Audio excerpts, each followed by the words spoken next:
spirit of the Bali Concord 3 is participation and contribution of ASEAN that is continuing to grow through the establishment of a world that is more peaceful, more just, a world that is more democratic and more prosperous, including the active role of ASEAN to contribute in overcoming various fundamental challenges that we face today. Your Excellencies, distinguished guests, ladies and gentlemen, we are gathered here today in a time when the world is faced in a time of great change process. It's change is impacting on the life of all humanity. What is happening in the Middle East and North Africa, transformation of social and political systems through the Arab Spring continue to unfold.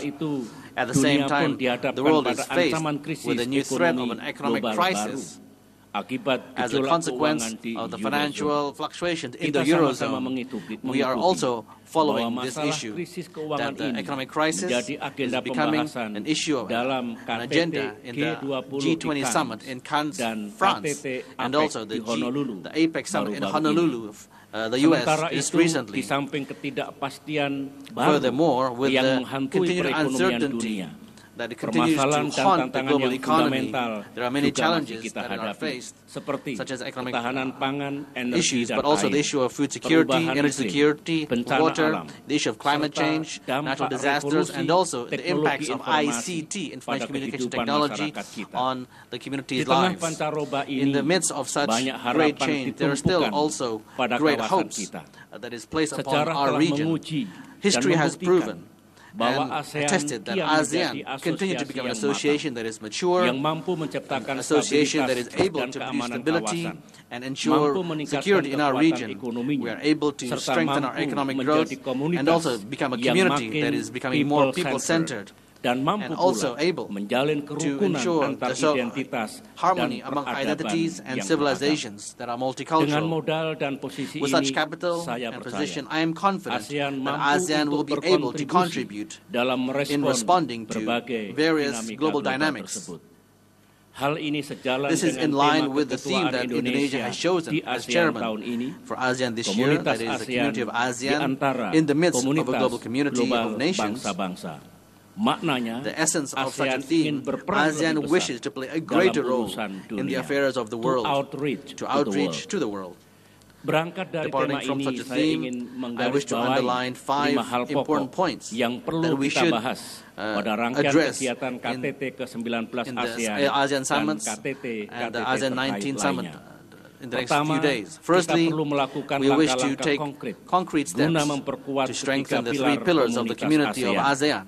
We must ensure that we obtain all the action plans within the 3 pillars of ASEAN in a balanced manner and in a complementary manner by 2015. The development of ASEAN community must continue to engage all stakeholders in our region. ASEAN must become a community that is people-oriented, people-centered, and also people-driven. If we should reduce the community of ASEAN by way of making this association only as a relation between governments or member states only, or by reducing its meaning by only focusing on the issue of economics, even though it's important, but it is wrong. Secondly, we must strengthen the economic growth in our region. Through such growth, our region will become more resilient.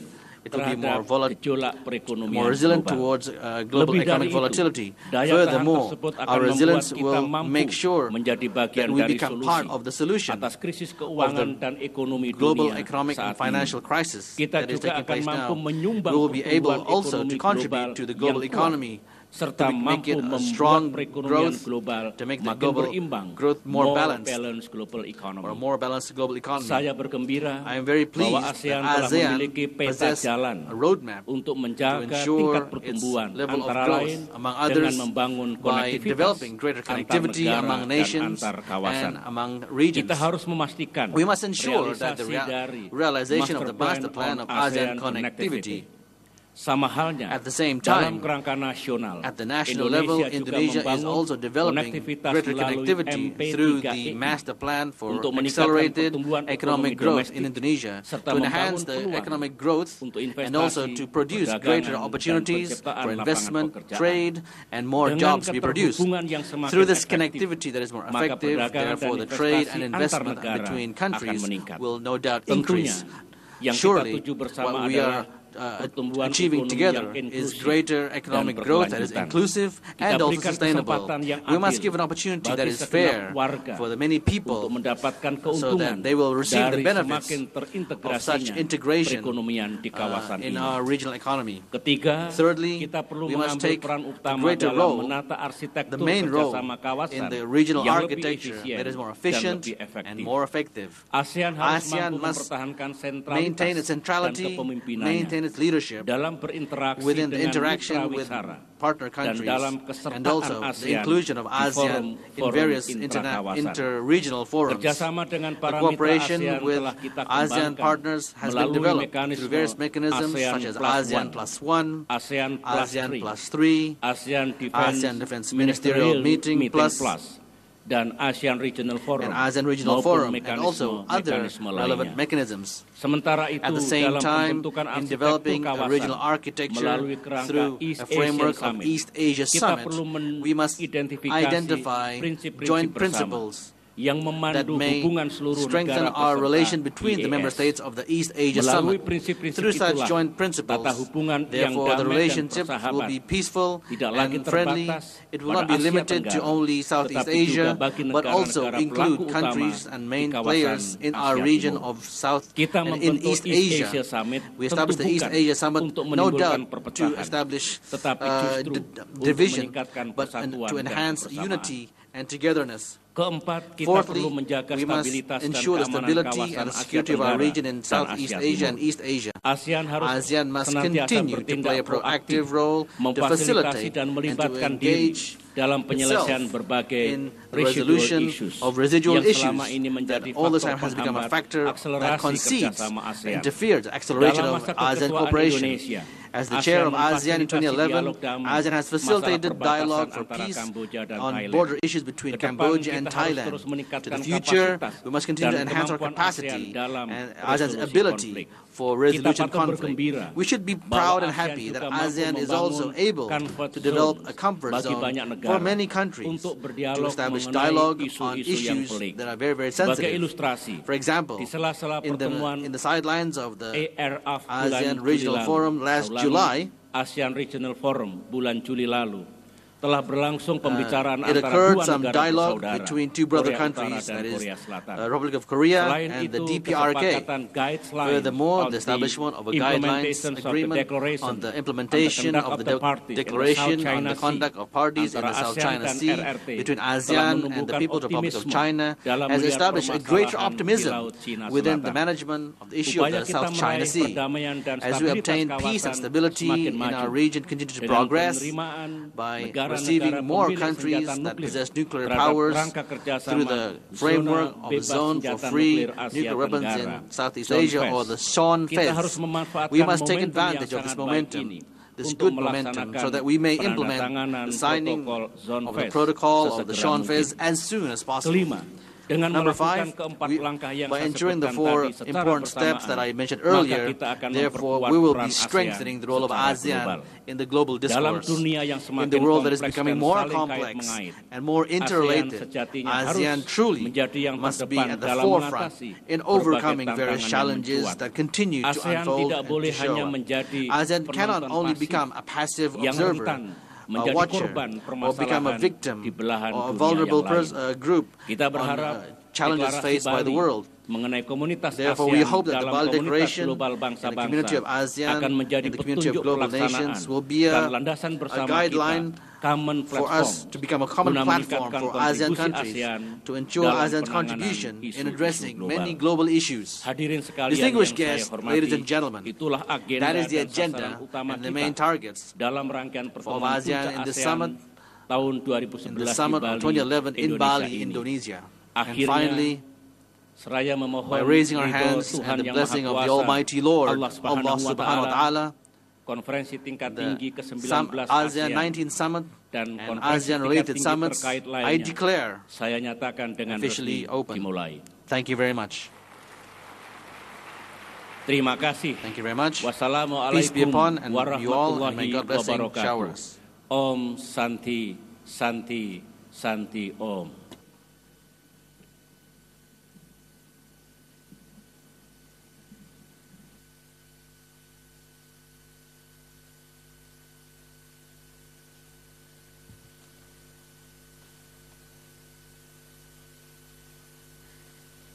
Ladies and gentlemen, the 19th ASEAN Summit and related summits 2011 is officially opened. Shortly, the stage and the lighting will be rearranged for the preparations of the photo session of the 10 ASEAN leaders. The heads of state and the heads of government of the ASEAN member states will conduct the photo sessions in two parts. The first part of the photo session will be the formal way, and the second part of the photo session will be the ASEAN way.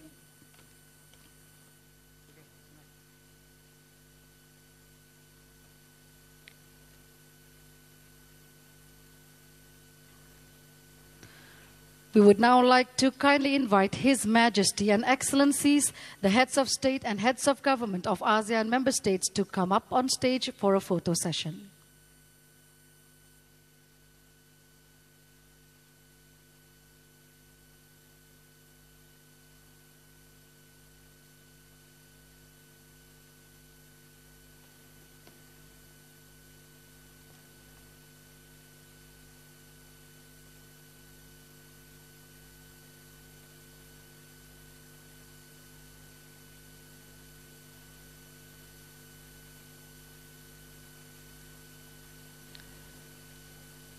The first photo session, the formal way.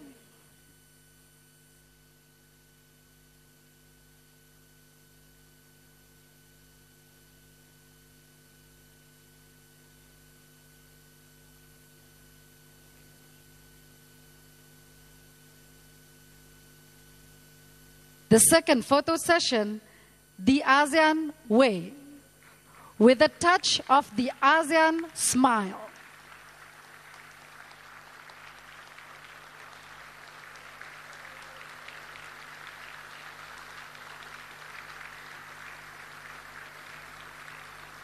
Thank you, Your Majesty and Excellencies. Ladies and gentlemen, please rise. The opening ceremony of the 19th ASEAN Summit and related summits have come to an end. The heads of state and government of ASEAN and spouses will now leave the venue. May the summit be successful and reap fruitful benefits for the ASEAN community. Give another round of applause, ladies and gentlemen, for the ASEAN leaders.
Wabillahi